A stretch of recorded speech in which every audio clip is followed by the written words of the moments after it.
Homélie de la messe de funérailles du pape François par le cardinal Giovanni Battista Re. Sur cette majestueuse place Saint-Pierre où le pape François a célébré tant de fois l'Eucharistie et présidé de grandes rencontres au cours de ces 12 années, nous sommes rassemblés en prière autour de sa dépouille mortelle, le cœur triste, mais soutenu par les certitudes de la foi qui nous assurent que l'existence humaine ne s'achève pas dans la tombe, mais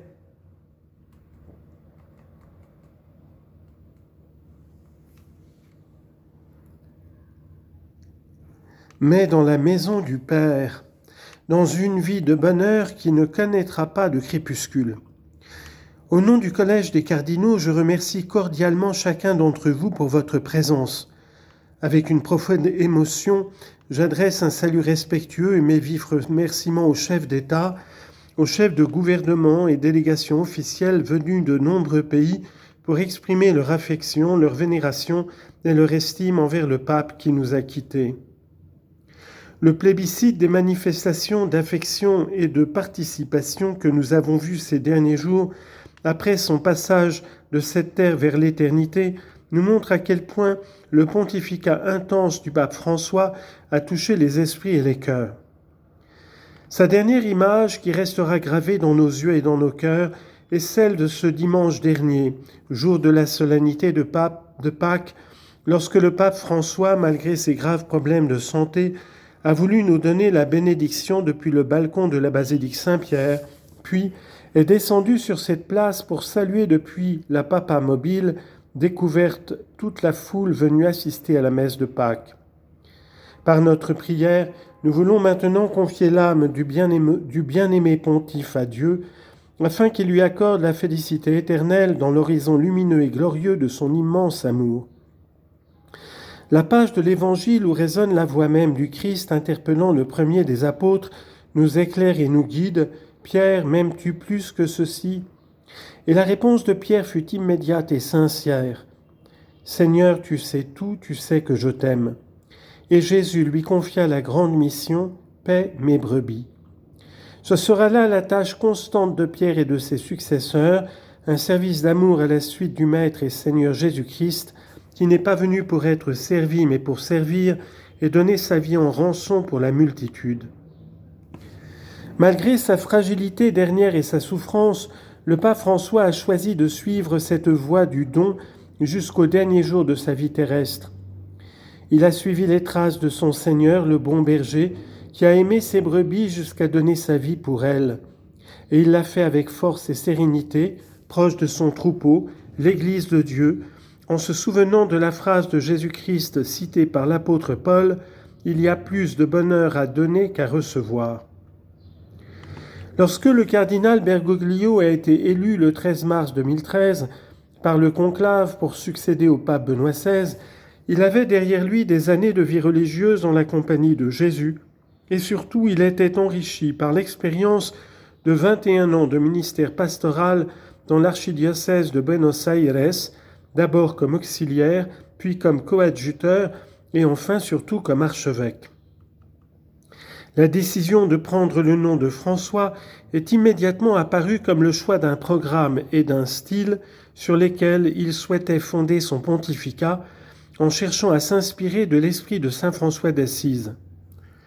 Il a conservé son tempérament et sa manière de guider son troupeau et a immédiatement imprimé sa forte personnalité dans la gouvernance de l'Église, en établissant un contact direct avec les individus et les populations, désireux d'être proche de tous, avec une attention particulière pour les personnes en difficulté, se dépensant sans compter, en particulier pour les plus démunis, les exclus. Il a été un pape parmi les gens, avec un cœur ouvert à tous. Il a également été un pape attentif à ce qui émergeait de nouveau dans la société et à ce que l'Esprit Saint suscitait dans l'Église. Avec son vocabulaire caractéristique et son langage riche en images et en métaphores, il a toujours cherché à éclairer les problèmes de notre temps par la sagesse de l'Évangile, en offrant une réponse à la lumière de la foi et en encourageant à vivre en chrétien les défis et les contradictions de ces années de changement qu'il aimait qualifier de changement d'époque. Il avait une grande spontanéité et une manière informelle de s'adresser à chacun, même aux personnes éloignées de l'Église. Riche de chaleur humaine et profondément sensible aux drames actuels, le pape François a véritablement partagé les angoisses, les souffrances et les espoirs de notre époque de mondialisation et s'est dépensé pour réconforter et encourager chacun par un message capable de toucher le cœur des gens de manière directe et immédiate. Son charisme de l'accueil et de l'écoute, uni à une manière d'être en phase avec la sensibilité d'aujourd'hui, a touché les cœurs, cherchant à réveiller les énergies morales et spirituelles. Le primat de l'évangélisation a été le guide de son pontificat, diffusant avec une empreinte missionnaire évidente la joie de l'Évangile, qui a été le titre de sa première exhortation apostolique, Evangelii Gaudium. Une joie qui remplit de confiance et d'espérance le cœur de tous ceux qui se confient à Dieu.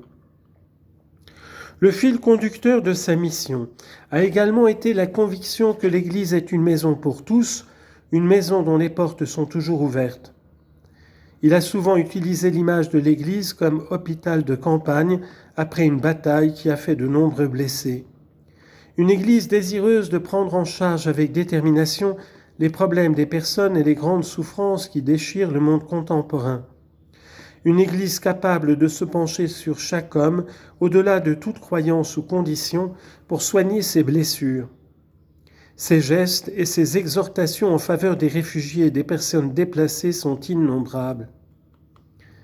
Son insistance à œuvrer en faveur des pauvres a également été constante. Il est significatif que le premier voyage du pape François ait été celui à Lampedusa, île symbole du drame de l'immigration, avec des milliers de personnes noyées en mer. Dans la même ligne, il y a eu également le voyage à Lesbos avec le patriarche œcuménique et l'archevêque d'Athènes, ainsi que la célébration d'une messe à la frontière entre le Mexique et les États-Unis à l'occasion de son voyage au Mexique. Parmi ces 47 voyages apostoliques intenses, celui qu'il a effectué en Irak en 2021, au péril de sa vie, restera particulièrement gravé dans les mémoires. Cette difficile visite apostolique a été un baume sur les plaies ouvertes du peuple irakien qui a tant souffert des actes inhumains de Daesh. Ce voyage a également été important pour le dialogue interreligieux, autre dimension importante de son œuvre pastorale. Après sa visite de 2024 dans 4 pays d'Asie, Océanie, le pape a atteint la périphérie la plus périphérique du monde. Le pape François a toujours mis au centre l'évangile de la miséricorde, soulignant à plusieurs reprises que Dieu ne se lasse pas de nous pardonner. Il pardonne toujours, quelle que soit la situation de celui qui demande pardon et revient sur ce droit chemin. Il a voulu le jubilé extraordinaire de la miséricorde afin de mettre en évidence que la miséricorde est le cœur de l'Évangile.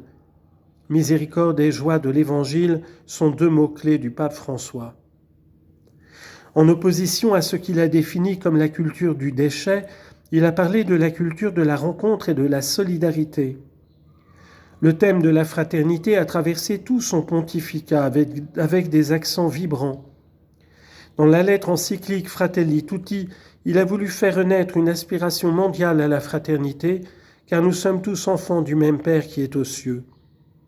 Il a souvent rappelé avec force que nous appartenons tous à la même famille humaine.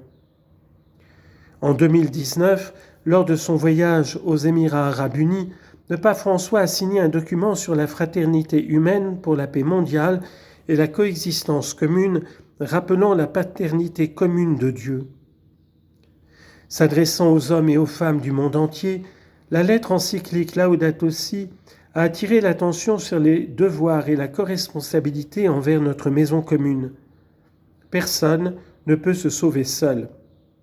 Face à la fureur des nombreuses guerres de ces dernières années, avec leurs horreurs inhumaines, leurs innombrables morts et destructions, le pape François n'a cessé d'élever la voix pour implorer la paix et appeler à la raison, à des négociations honnêtes afin de trouver les solutions possibles, car la guerre, disait-il, n'est que mort d'êtres humains, destruction de maisons, d'hôpitaux et d'écoles. La guerre laisse toujours le monde pire qu'il n'était auparavant, Elle est toujours une défaite douloureuse et tragique pour tous. Construire des ponts et non des murs est une exhortation qu'il a répétée à plusieurs reprises, et son service de foi en tant que successeur de l'apôtre Pierre a toujours été lié au service de l'homme dans toutes ses dimensions.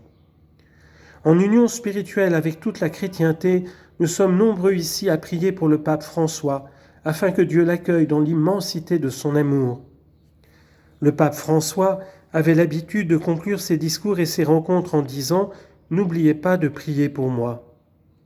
Cher pape François, nous te demandons maintenant de prier pour nous et que du ciel tu bénisses l'Église, bénisses Rome, bénisses le monde entier, comme tu l'as fait dimanche dernier depuis le balcon de cette basilique, dans une dernière étreinte avec tout le peuple de Dieu, mais aussi idéalement avec l'humanité qui cherche la vérité avec un cœur sincère et qui tient haut le flambeau de l'espérance.